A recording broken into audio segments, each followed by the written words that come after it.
Hello, everyone. I'm pleased to have Grace Mugabe with us here today. Grace Mugabe is an award winning money coach, workshop facilitator, small business mentor, and an accountant with a personality and SaaS. We'll go through what SaaS means in this. Her organization, Financially Empowered, specializes in narrowing the financial information divide that acutely impacts minorities. In the years following the financial crisis, Grace walked away from a lucrative role in a mining sector to reroute her skills around financial education and business development to help improve the earning potential and financial infrastructure of businesses and communities led by underrepresented women, migrants, and other minorities. For this reason, she has developed the Migrant Money Matters program. Welcome to Global Chat Radio. It's a pleasure to have you. Thank you very much. It's a pleasure to be here. So, Grace, we'll discuss what I read through in the bio, but who is Grace? How did Grace start as a kid? Were you born in Australia or you were born outside Australia? So I was born outside Australia. I was born in Zimbabwe. My mom is South African and my dad is Zimbabwean. So I would say I had a fantastic childhood. So when I was younger, we lived in America. So I did my elementary schooling there. And then we moved back to Zimbabwe where I did my high schooling. And then I came to Australia as an 18-year-old. Wow. So right on when you turned adult, you are in Australia. Yeah, that's right. Lovely. And what was Grace like a student? I was studious. I, knew why I was going to school. I had big dreams from a young age, and I knew that for me, education would open up different opportunities. So, but I also had a life outside of that. I was a competitive swimmer. I also played the piano and the violin as well. So you were studious, but accounting is not seen as a field which is attractive to women, or women are not attractive much to accounting. Do you say that that's a correct statement, or what attracted you to accounting? So yeah, there are a lot more men in accounting than there are women, but I don't think that should deter women. There are a lot of female accountants. I think, when you compare it to, say, industries like mining, there are definitely a lot more women. It may surprise you that for the majority of my high schooling, I actually hated accounting. But in year 12, I did a program called Junior Achievement. And as part of the program, we had to create our own business. We bought shares in the business, and then we had to decide how we were going to make money out of that business. So we decided that we were going to sell donuts at school and also at different events. And then at the end of the school year, we had to dissolve that business. And we paid back the shareholders what they had invested in the business. And because we'd earned a profit, we then distributed that profit to us. And that's probably where it all changed, because I really enjoyed the concept of business, managing the financial affairs, because they had voted me in as the treasurer. And I guess it helps that I'm good with numbers. So that's where my accounting journey sort of began. All right. So you started in accounting. So did you get a job in a professional accounting sphere easily, or how was that phase of getting into the profession after your studies? Okay. So with a lot of things in my life, nothing's ever really straightforward. So when I was at uni, I worked in a telecommunications company in their call center. And I was in my final semester, and they had a job out on Seek, but they were seeking an assistant accountant. So that's typically someone that has 3 years of accounting experience. But I decided that I was going to apply anyway. And my hope was that they would see that they had someone who was just about to graduate and in the future then hopefully consider me. So they did call me and they said, do you know that you've applied for this role that you have no experience in? And I, shared them the reason why I'd applied. So they called me in for an informal chat, and they So they called me in for an informal chat, and then 2 days later, they actually called me back and said, we've created a graduate accounting role. So that's how I first got into accounting. So you made them create a role. Pretty much, yeah. So, yeah, and then following that, the majority of my career has actually been in resources and mining. How was that experience? How is accounting experience in the mining industry as a whole, and also specifically accounting in mining? So the experience in mining was very different to anything I could have ever expected. So in fact, I never would have imagined that I would be, that girl in a helmet and steel cap boots on a mine site. I really did enjoy the time there because it exposed me to things that I could never have imagined.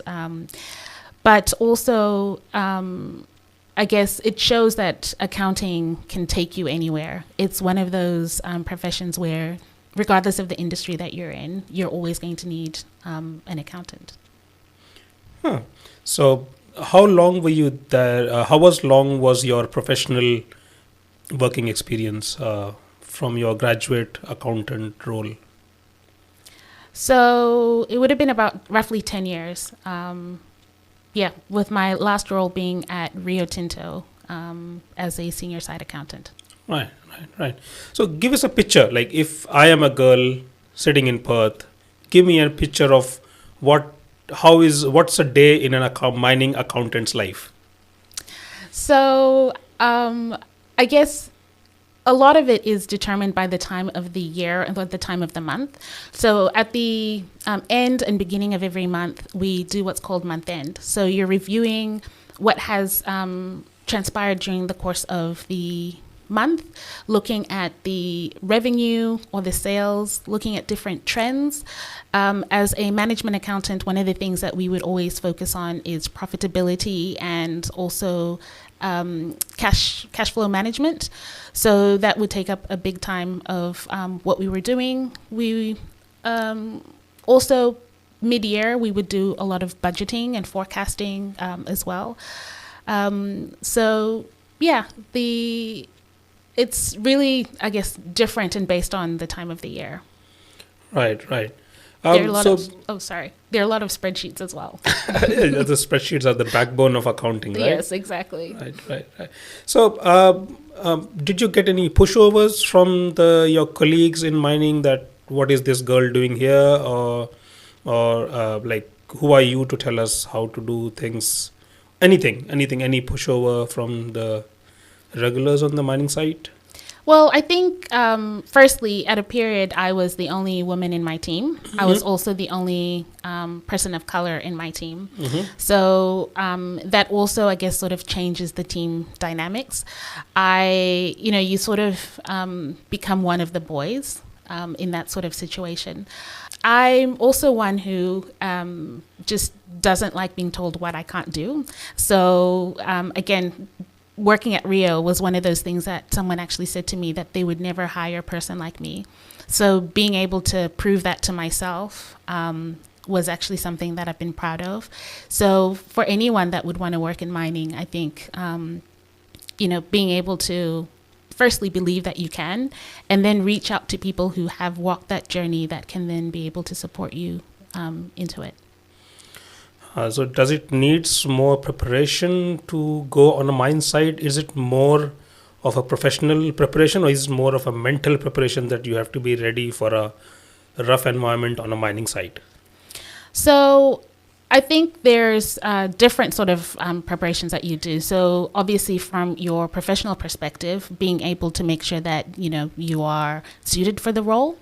But yes, I guess in any industry that you're going to go into, they're all quite different. And so being able to fit into the culture, I think it's really important that it's a cultural fit. So my role was based in Perth, so where a lot of the culture did suit me. People were professional. We all had our goals. We all wanted to, do the best thing for the business. I think where the change was when I would occasionally go up to site. Right. So you almost went to the senior site accountant position. You spent 10 years in mining. building up your career and reaching to that level, why leave?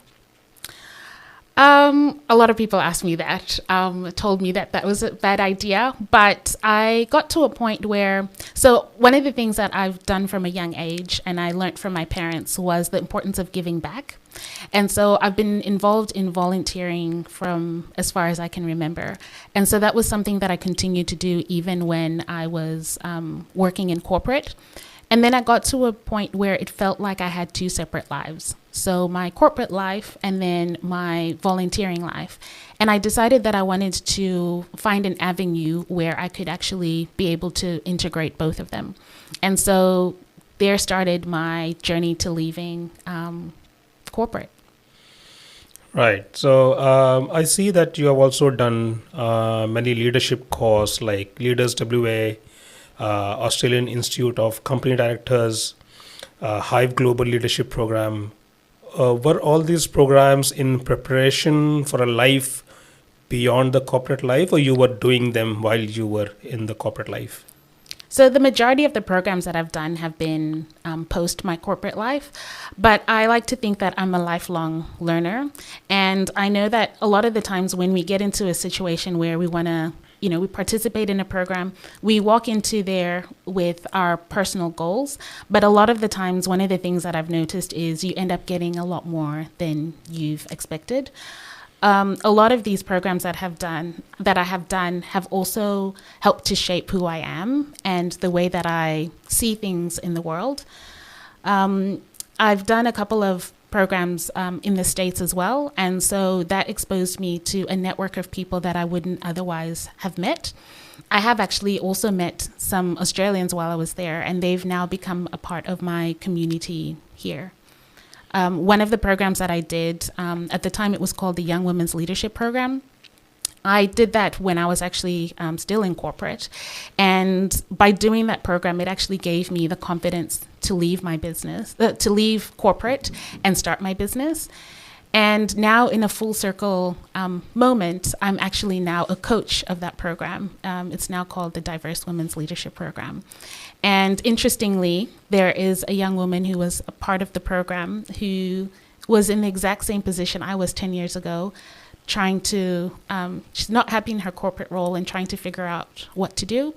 And so through, some coaching and giving her questions to deeply reflect on, she too has just resigned from her full-time job and is going through a process of working out what the next stage of her life is. So is it that you are someone who, if some woman comes in contact with you, they will leave their corporate role and start their own business? Not necessarily, but they're most likely to leave there really thinking deeply about what it is that they want out of their life. So I do still mentor people who are in corporate, but getting them to understand that there is, further opportunity even within that corporate role, that they can push themselves. They need to believe in themselves as well. Right. So for you, it was something that you were not being able to manage your corporate and your volunteering life together. And that's why you left your corporate life. What goes in a mind of anyone when they are leaving that kind of a position, and what would you suggest someone to look into before actually jumping the ship? It's a big decision. It is a big decision. And I did have to do a lot of planning before I left. So a lot of that was really thinking deeply about how I wanted to integrate my accounting profession with my community involvement. I then did some planning from a financial perspective and doing budgets to work out, how much was I going to actually need to leave my corporate job? And also if I didn't get clients for a period of time, making sure that I had enough money to take care of myself. I then started to work on the business, so looking at things like, my marketing, my branding, to see what that would look like. And so I started my business while I was still in corporate. And I would wake up at 3 a.m, work on the business, and then go in to my full-time job. But that was because I really wanted to be able to start my business. And I think that's the thing is, if you want it badly, you'll do anything to make sure it happens. So if I have to say that in a brief, it's not that you don't jump from one ship to another just in one day. It takes preparation, especially mind preparation of what's going to be changing, and then you prepare for that, take your time, see the time, and then jump ships, because you are not just alone. You might have your family behind you, you have your community behind you. Yeah, definitely. And, in saying that as well, I had a lot of people question why I was leaving my job to start a business. And that for me, I had to, by knowing exactly why I was doing what I was doing, it didn't deter me from following my passion. So again, as you talk about that mental preparation, it's also about being able to ignore naysayers and leaning on people that are actually supportive, but also making sure that you really believe in yourself. And would you say that because like you were waking up at 3 o'clock in the morning and working, and then going to your corporate job, and then again working in the evenings, would you say that running your own business is not something for everyone? Do you have to have any particular skills to do that, or how is that? So to be honest, I was just winging it when I started. I had the backing of my financial experience, but other than that, like I had no idea how to market. I didn't even know where you begin to start and develop a website. So I did a lot of learning on the job, so to speak. I did reach out to people that I knew that were in business to get advice from them. I also reached out to organizations like the Small Business Development Corporation, which again, when we talk about full circle moments, I now am one of their presenters of their workshops as well. So making sure that you have that sort of support is really helpful. So, okay, let's get into your business phase now. Mm-hmm. Your business is called Financially Empowered. What does it means to be financially empowered? So financially empowered to me encompasses a number of different things. So firstly, being able to understand your financial position and to be able to make decisions from the information that you have in front of you. It's being confident in managing your money matters, being able to make an income if that is something that you choose to do, the ability to reassess your financial position should life circumstances change. COVID was a great example of that, where a lot of women were financially impacted by COVID. We had the government initiative where they allowed people to take up to $20,000 of their super to help them out. And I know of women who took advantage of that, but by taking that $20,000 completely wiped out their superannuation. Financially empowered also means being financially independent. So not relying on someone financially, but when you do, being able to ask the right questions and understanding what your financial position is. And lastly, being able to break the taboo about talking about money and asking the right questions. So would you say that being financially empowered is not a point in a time, or is it like continuous journey that you have to keep working on your finances, keep assessing where you are, and then keep working on making it better? Definitely. It is a journey. Even for someone like myself, I continue having to educate myself as things change. Again, your financial position can change. So making sure that, you have things covered. It might also be things like, insurances, and making sure that you have adequate insurance, so that when you make a claim, you're fully covered. Good. You're financially empowered. Your stress on being financially empowered and training people on financially empowered is directed towards women. Why not everyone? I also need knowledge and to be financially empowered. Why not me? Anyone can be financially empowered, but I think the reason, I have a number of reasons why I work specifically with women, but I'll start off by saying, when I say women, it's an inclusive term. So this includes trans people, genderqueer women, non-binary people who have identified, or have been identified as female, woman, or non-binary. So it is a spectrum. But the reason for this is that there's a substantial information gap that impacts women in comparison to men. The gap widens when we look at the various intersectionalities of these women. This is why I also work with migrants. When it comes to women, there is a gender pay gap where men are paid more than women for doing the exact same role. So currently in Australia, that gender pay gap is 14%. So meaning that women get paid 14% less than men for doing the same job. In Western Australia, it's actually 21%, which is absolutely ridiculous. So, and it's also just unfair. So, but as a result of this, women end up with less superannuation because they're not earning, the same as men. But again, women are the ones who are more likely to take time off, to have children, to care for children, but also to care for elderly parents. So, and then research shows that women tend to live longer than men. So, again, this is why I choose to focus on women and migrant women. Right. But the tools that you give to someone and the information can be used by anyone. Yes, that's right. Right. That's good. So you talked about gender wage gap. Mm-hmm. Help me understand what it is and how it is calculated and what are we doing to reduce it. Okay, so I guess gender pay gap is, what I've explained to say that it is when a woman is paid less than a man for doing the exact same role. There are a lot of things that can be done. Simply put, paying a woman the same as a man for doing the same job is what needs to be done. But in more practical terms, we need to look at paying women paying women superannuation when they're on maternity leave, because currently they don't earn superannuation when they're on maternity leave. So again, this widens that gap between the superannuation that women will have at retirement.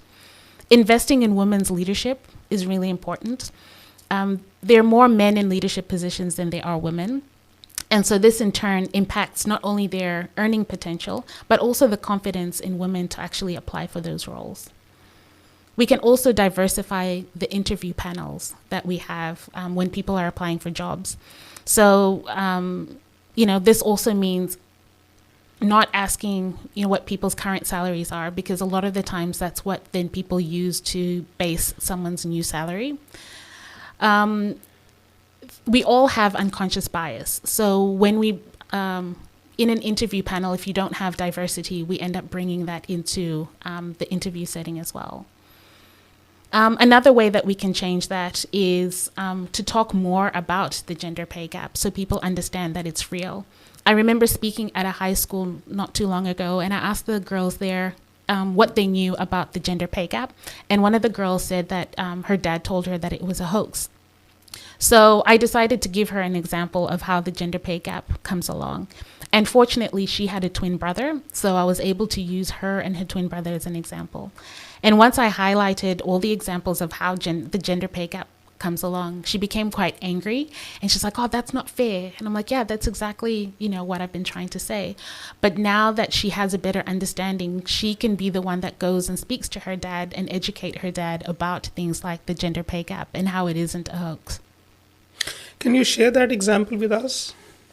So the example was that being twins, that they're at the same stage of life. And so, if they decided to go for the same job, that her brother would have more confidence in asking for higher than what is probably offered. As a woman, generally, they will just accept what is offered to them. So let's say even at that point, they decide that they're going to that the pay difference ends up being, say, $5,000 between the two of them, only because the man has asked for more and the woman has just accepted what's been given to her, because maybe even lack of confidence. Then when they do start working, they might work, for the same number of years, let's say, 5 years. Again, when getting pay rises, he might have more confidence to ask for pay rise than she might. But then they'll get to a point where if she decides that she wants to have kids, or the both of them do, she's more likely to take, say, a year off. So in that year, she's not getting paid, nor is she earning superannuation, but he is. And then when they have those kids, if her kids fall sick, again, a lot of the times it is the woman that will stay at home. So you end up using more of your sick leave and annual leave, and then get to a point where you're not paid for taking that time off. So that then just continues that trajectory of her earning less and having less superannuation by the time they both retire at the same age. Right. So let me come as a devil's advocate on that example. Would you mind that? No, go ahead. Okay. So when in the initial phases, when both the twin siblings are asking for pays, and the boy asks for more pays and get it, is that example of negotiation skills and how we negotiate our pay rather than the gender? Well, it's both. So the thing is, men tend to have a lot more confidence when it comes to negotiating or asking for more money. Again, we've been socialized where the man is generally the breadwinner. And so he's going to have a lot more confidence around the fact that he has to take care of his family. And so therefore, he's a lot more able to go and ask for the money. Generally the way that women are wired, we, wouldn't generally have that confidence too. And in the second part, when you said that women are generally the people out of that parents' couple who is more tending to take time off from their working life or professional life to first give birth to a new kid and then raise the kid whenever it needs to be. Is that just a marker in terms of economic prosperity, or is it also the full life balance that one person, say the father, is only working? He's working 8 to 10 hours daily throughout his life, while the mother gets to live with the kids, enjoy the full family benefits, plus also earn. So it's a much richer, fuller life. What would you say to that? So yes, people do have the option to raise their kids or, their family the way that they choose, but they shouldn't be punished for making a particular choice. So if you decide to take maternity leave, and even if it was paternity leave, whoever takes that time off is not actually getting paid superannuation. And because the majority of the time it tends to be women, that is what then widens that gender pay gap. When women do go back to work, a lot of the times, again, it's part-time. So again, they're earning less, and so therefore less superannuation. So this is what happens generally. We have started to see a lot more men who are the ones who are stay-at-home dads, and so that then will also impact them as well. But it's just not at a greater rate. How would you compare that position of that woman who is in a role and then takes time off to a woman who just wants to be at home and just live with the kids? She is not earning anything, and which means she is not going to get any super or any money even, which means that the wage gap between a man who is working full-time to a woman who's at home full-time is 100%. Yeah, it is, which is just really unfortunate that ends up being the situation. And again, there are a lot of women that are in that position, and they choose to raise their kids full-time. So yeah, it is an unfortunate sort of situation that is what ends up happening.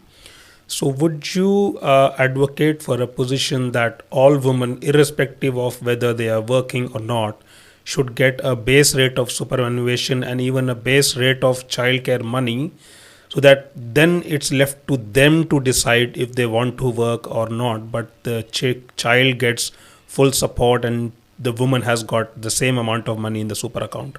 Oh, that would be wonderful, being able to create initiatives like that. Just recently, the government announced that they were going to be extending the parental leave that you can get through Centrelink, which is a great step to being able to, enable people to stay at home and be with their families. So like I said before, we shouldn't be punished for the decisions that we make if you choose to have kids. Right, right. But you are also an accountant. So, and what we have been just talking more money into this it has to come from somewhere. But to balance that expense, there has to be some revenue from somewhere. Where are we going to find the revenue? Especially both in terms of the government and also in terms of the businesses who are going to pay that money. So, yeah, it would definitely need to be an initiative that we sort of think through in terms of how do we, balance that, be able to pay women that superannuation. One of the tangible things that can happen right now is where your spouse can actually share their superannuation with you. So that is something that is possible now, and we're not having to sort of think through how are we going to manage the super gap in the future. So I would encourage people to have that conversation about, spousal contribution when it comes to super. That's okay, but that's between the family members. I'm talking about the bigger questions in who's going to fund the parental leave from the government, because it has to come from somewhere. If the businesses have to be paying the super amount on maternity leave and any other leave, for example, say the mother is going to only get the parental leave, which is at the base rate. And if a woman is working at, say, $200,000 salary, if the businesses want to pay that kind of money, where is the revenue coming from that? So where is the revenue coming from to be able to pay women that are not working superannuation?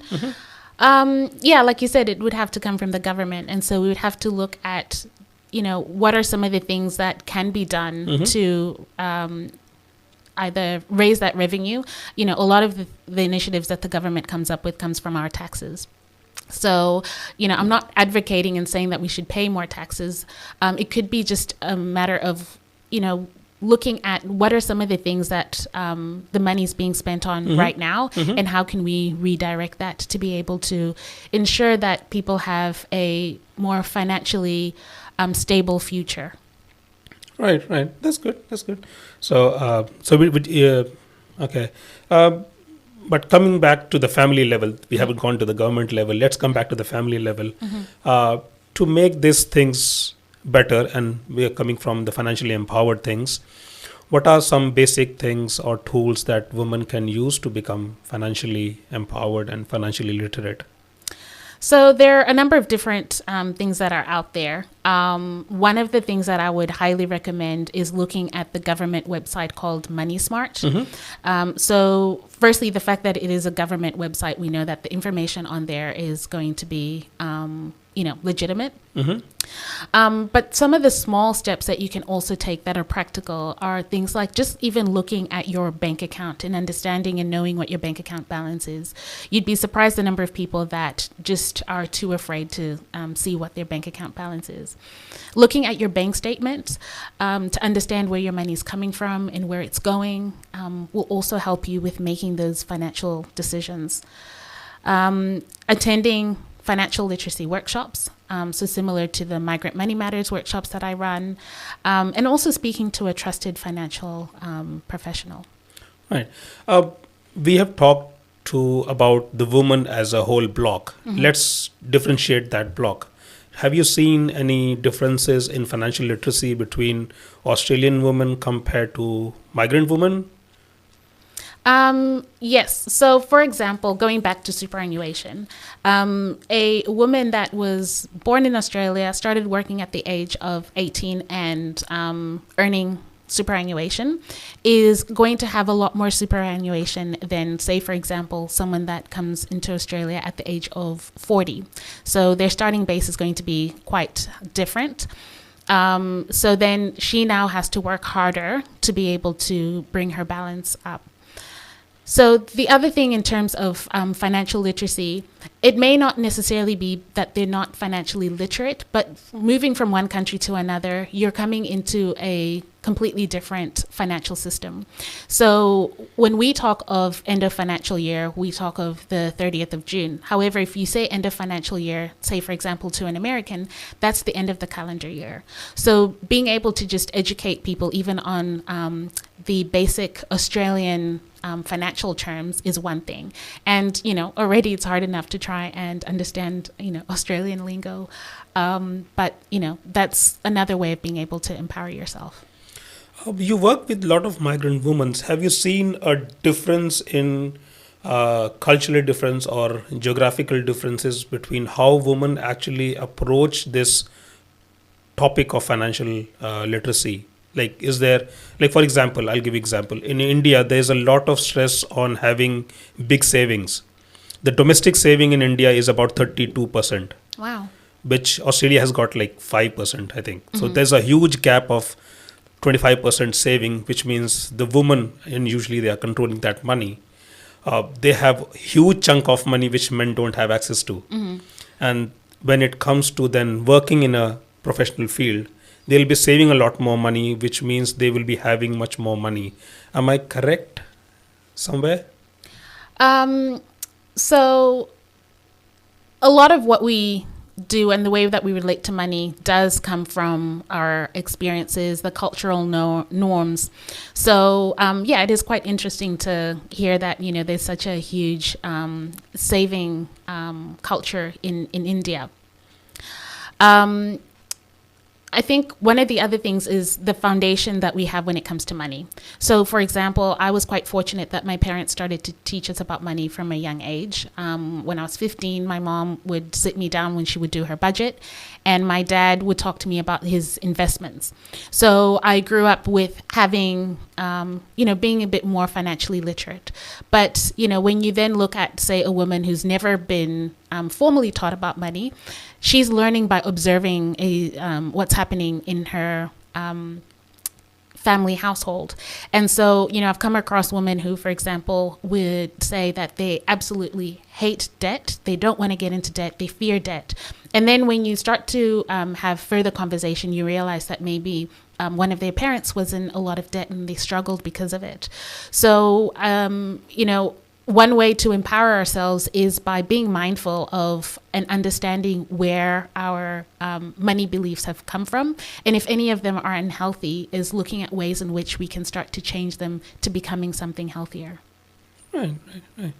Okay. We've gone through your professional life and what you do. Let's see and move on towards your social life and volunteering life. Tell us something about this, your volunteering roles and your community work. So I've been involved with a number of different organizations. So I've sat on different boards, and I find that using my governance skills and financial skills is a great way for me to give back. A lot of the organizations that I've volunteered with will have values around empowering women, multicultural women, and also people in business. And because I guess I fall under all of those categories, so I would like to be able to make sure that I can make a difference in that area. The other thing is, some of the tangible differences that you can make by sitting on boards. So, for example, I sat on the board of Isha Multicultural Women's Health Center, and we as a board approved that our staff, who are all women, would be paid more super than what was mandated by the government. And again, that was our way of trying to narrow that, that gap. Right. And what about 100 Women or Business Station? So 100 Women is a philanthropic giving circle. And so what they do is you get women from all walks of life donating $100 a month for a year. And then you're able then to raise money to be able to give back to women in need.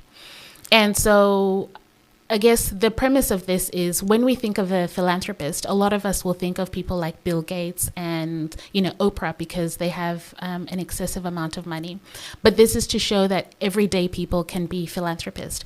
And the exciting thing is that by the end of this year, 100 Women, which is in its 10th year, will have given away over $1 million to different causes around the world. So it's it gives me joy to know that this is something that, I've been a part of.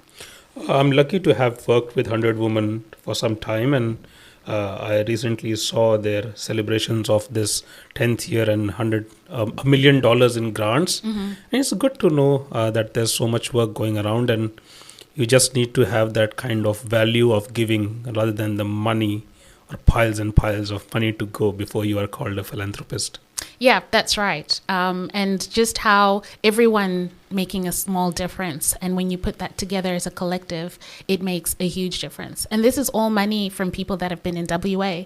So can you imagine if, we all replicated something like this around Australia or around the world? Okay, but apart from your work, how was that experience of being on a board? And what does it takes to be on a board? What skills do you need to be on a board? So so from the time that I did that junior achievement program, I was really fascinated by the way boards work because our teachers were the ones that sat on as board members in the company that we'd created. So but for some reason, I thought that I could only be on a board if I was, 40. And I guess it was because of the things that I would see around me. I was fortunate to have my mom as a role model in that area because she sat on numerous boards and even chaired some. But one of the things that I did was the Australian Institute of Company Directors course. So that helped me to get a better understanding of what it entails to be a board director and understand the serious nature of being a board director. So with those tools, I was able then to have the confidence to step onto a board and make sure that, I'm able to be of value.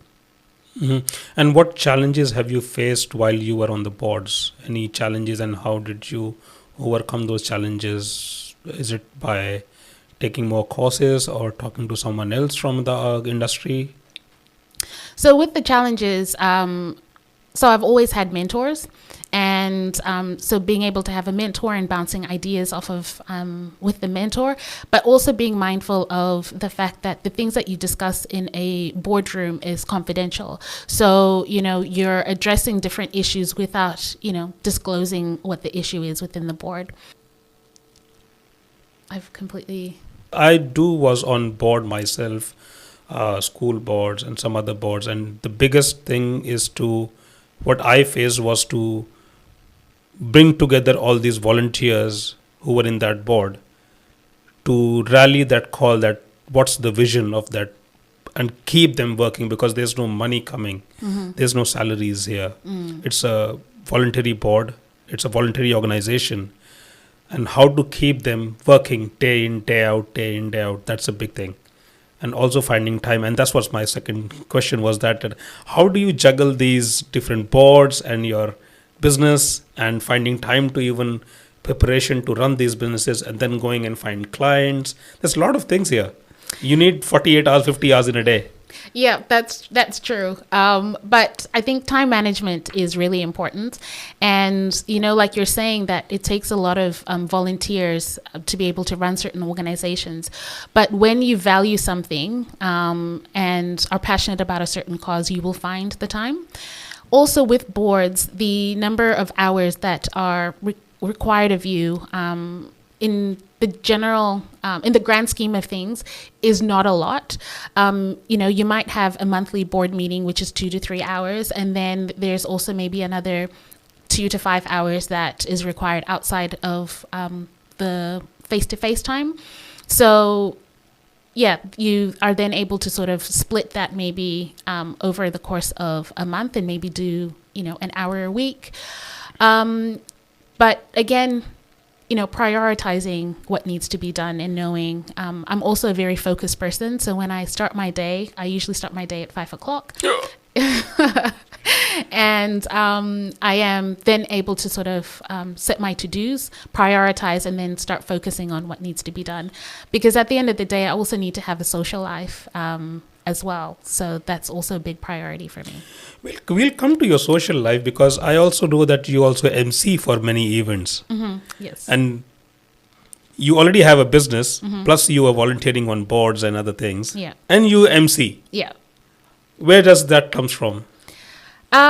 So speaking was never actually ever part of the plan. I sort of fell into it. So I was on a board, and I asked to run a session on the sort of questions from a financial perspective that people needed to ask. Because one of the things that tends to happen on a board is if you have financial experience, people generally look to you for answers. So I ran that session, but I was extremely nervous because, I hadn't really done a lot of public speaking. And I ran the 2 sessions. And then a few days later, I got a call from someone saying that, oh, we hear you run workshops. And they asked me for a quote. And I thought, okay, well, I guess I do run workshops now. And so I then started to get, some formal training around speaking by joining Rostrum, which is similar to Toastmasters. And I got such a thrill out of it that I then moved from, running workshops to then speaking on panels and then emceeing, and I find it really fun. There's a lot of similarities. I also joined Toastmasters for my speaking engagements. Then I emceed for a few events. Have lost of touch as of now, because in my current role, I don't get to MC too much. But I still have those jitters if I have to speak. Yeah. I get jitters when I come here to speak. How do you manage your jitters? So the energy that you have when you are anxious or nervous is the same energy that you have when you're excited. So I always tell myself that I'm excited. I also bring my authentic self to what I do. And so therefore, there's never going to be a right or wrong, because I'm just being myself. And because of who I am is why they have engaged my services. So I can't go there and pretend to be someone who I'm not. With time, you build experience and then you build confidence. But that's not to say that the jitters never go away. I still experience them, but I've learned to embrace them. Right. So I also work with OAC, Organization of African Communities, Yes. Joe and all. And they have been doing a lot of good things. Where do you see their work, and do you see, are you doing any role with them, or in general for any migrant women, maybe from African backgrounds? So not through OAC. The only involvement that I've had with OAC was actually this year, where I was a finalist in one of the awards for women in leadership. But other than that, the work that I do in the migrant community has been through my business, Financially Empowered. Right. So if you have to give any advice to any African woman on financial sector or financial advice, what's the one thing you would say to make them start or kickstart their journey? So as I mentioned earlier, it's about looking at where you are right now. So, have a look at your bank statement and see how much money that you have. Take it up a notch by going and looking at your superannuation. If you don't understand, give the super fund a call. They may also tell you about how to find any lost superannuation. And then finding a financial professional that you trust, that you can then ask questions to. I always remind the women that I work with is there's no such thing as a silly question. We don't all know everything. I don't know everything, but so by going out and asking questions, you can then feel financially empowered. Oh, so you started as a kid, did a graduate accountant course, 10 years in professional life, now so many years as your own business owner, board member, MC. That's a lot. But how would you describe your journey till now? It's been fun. It also has had its challenges, but a lot of those challenges, I have learnt a lot from them. a lot of what I've also achieved in life are things that I had been told I couldn't do. And I'm definitely not one that likes being told what I can't do. And so I will go out and get it done. You know, and being able to show myself what I'm capable of has been very rewarding. And through that process, I've actually learned who Grace really is. So what's next? What's next in 5-10 years? Because that's usually a question I get a lot asked, and I am always thinking, what's the next for our multicultural leaders? So for multicultural leaders, it's continuing to work hard to, you know, have a foot in the door, to have a seat at the table. But it's also about us bringing each other along the way. So if you have, you know, access to certain networks, then, you know, opening up those networks to other people, other, you know, migrants, multicultural people who can benefit from those. So whenever I speak at any event, I'll always ask for another ticket, and I will then bring along another, you know, migrant woman who may not have ordinarily been exposed to that. And I think that's one way in which we are going to be able to start seeing more people that look like us on different platforms. Is there a book coming anytime soon on your journey? I've had a lot of people say that I should write a book. And yeah, so maybe in the future. No plans now? You know, to be honest, I have actually put a few things down in terms of a lot of the life lessons that I have learned, but also the journey that I've had, because I feel that it has been very different to the norm. And yeah, if it was a book, I know that it would be very fascinating. Right. One thing which you said, that to have the confidence and to take any opportunity that they get either by themselves or through their networks. And I'm using that example that you gave about the twin siblings. It's a confidence of how you ask for a higher pay or a pay rise. Mm-hmm. How do you build that confidence? Because that's what I'm trying to put back again and again. Like, how do you build that confidence? Because I think the onus is on ourselves, where we take ourselves. Mm-hmm. How did you build your confidence, and how anyone else can outside build their confidence? So you touched on some of the programs that I have participated in. A lot of those programs helped to build my confidence. So one of the programs that I did in the States called LEAP was about, you know, helping you become the best version of yourself. And so some of the things that we did was to share what our goals were. And a lot of the times when we're looking at goals, it's something that you might feel is very far-fetched, or maybe even something that you may never be able to achieve. And a lot of that has to do with the confidence or knowing how to go about it.